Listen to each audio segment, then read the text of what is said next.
विद्यार्थियों और परीक्षा में सम्मिलित होने वाले अभ्यर्थियों, ये वीडियो मैं भूगोल विषय के कुछ क्वेश्चंस पर आधारित बना रहा हूं और ये सभी सवाल जितने भी कॉम्पिटिटिव एग्जाम्स हैं उसमें कहीं ना कहीं इम्पोर्टेंट है।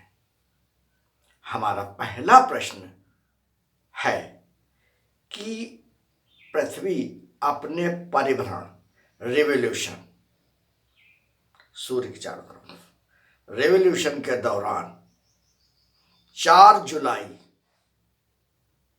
को सूर्य से सबसे दूर होती है या अधिकतम दूरी पर होती है, जबकि 3 जनवरी को, ध्यान से सुनिएगा, जबकि 3 जनवरी को पृथ्वी सूर्य के सबसे निकटतम दूरी पे होती है। हालांकि यह दूरी दशमलव में होती है, यह फैक्ट है।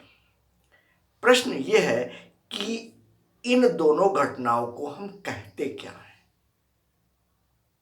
तो इसका उत्तर है, पहले में जब पृथ्वी दूर होती है सूर्य से तो उसको कहते हैं सूर्योच्च या एप्लीहॉन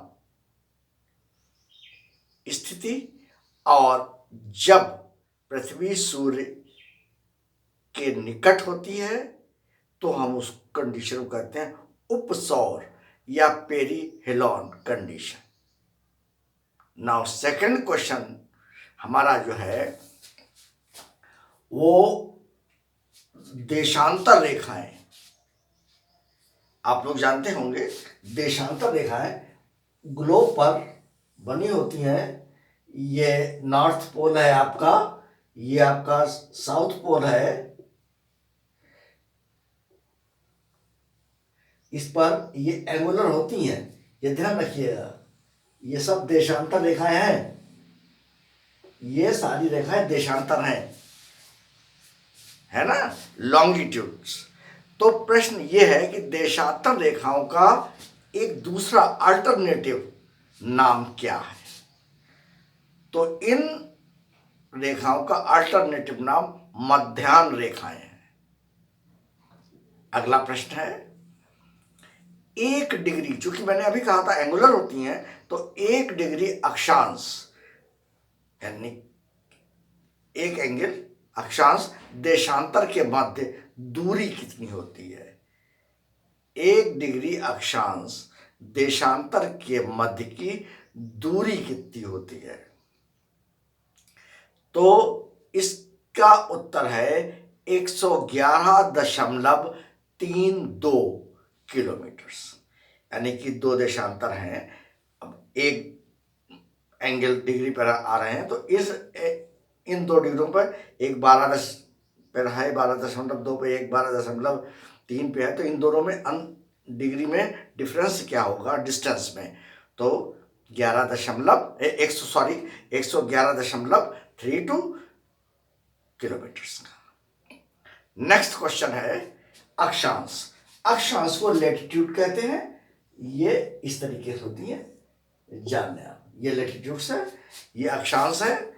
और अक्षांश, अब इसी में सेम क्वेश्चन पूछा गया है था एग्जाम में कि एक अक्षांश, ये भी एंगुलर होती है, एक अक्षांश के मध्य की दूरी कितनी होती है?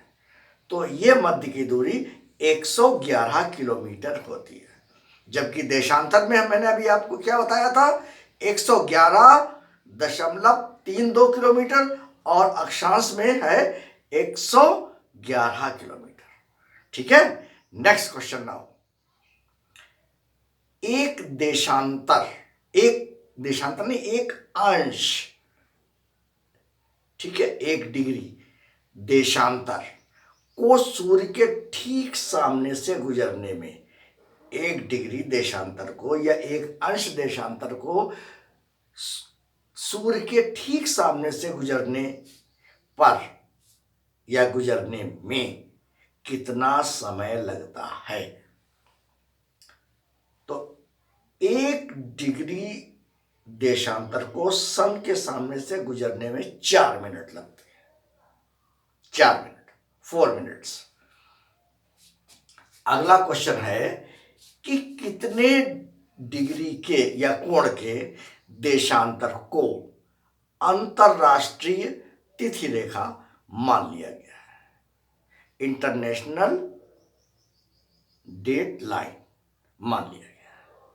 तो ये है 180 डिग्री।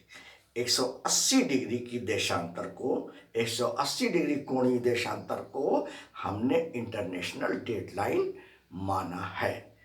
इंटरनेशनल डेट लाइन में क्या कैसे फर्क होता है ये अगले वीडियो बताऊंगा मैं, लेकिन इसको आप अभी लिख लीजिए। Next question is fawn.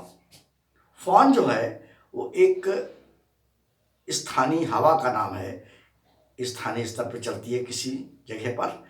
तो फॉन, तो प्रश्न ये पूछा गया था कि फॉन किस जगह या किस स्थान की स्थानीय पवन है। तो इसका उत्तर है यह यूरोप की है और अल्पस पर्वत की ठंडी हवा है। ठीक है। अगला क्वेश्चन है मानचित्र पर यानी कि मैप पर कुछ काल्पनिक इमेजिनरी लाइंस ड्रॉ की गई हैं। इन इमेजिनरी लाइंस में, काल्पनिक रेखाओं में समुद्र तल के समान, समुद्र तल है उसके समान गहराई को दर्शाने वाली इमेजिनरी लाइंस, काल्पनिक लाइंस क्या कहलाती हैं। तो इसका नाम है आइसोबाथ, यानी कि आइसोबाथ मैप पर ड्रॉ की गई वो इमेजिनरी लाइंस हैं जो कि समुद्र की समान डेप्थ को दर्शाती हैं। नाउ नेक्स्ट क्वेश्चन है ज्वार भाटा। समुद्र में आता है। ज्वार भाटा की उत्पत्ति के संतुलन परिकल्पना सिद्धांत को किसने प्रस्तुत किया था या किसने दिया था। तो ये न्यूटन ने दिया था। अगला प्रश्न है वृक्षों तथा झाड़ियों की कृषि, वृक्षों तथा झाड़ियों यानी कि ट्रीज एंड बुशेस की कृषि को विज्ञान की भाषा में क्या कहा जाता है। तो वृक्षों और झाड़ियों की कृषि को विज्ञान की भाषा में आर्बोरी कल्चर कहते हैं। ठीक है। तो इतने ही प्रश्न मैंने बताए हैं आपको। बाकी जैसे अक्षांश देशांतर के बीच की डिस्टेंस का है या इंटरनेशनल डेट लाइन का थोड़ा सा है कि पूर्व से पश्चिम जाने पर या पश्चिम से पूर्व आने पर क्या अंतर हो जाता है जलयान में टाइम का, तो मैं नेक्स्ट वीडियो में आपको दूंगा। और इस वीडियो को जो नए बच्चे आए हैं फिर कहूँगा वो सब्सक्राइब कर दें, रेस्ट सभी लाइक और शेयर कर दें। थैंक्स।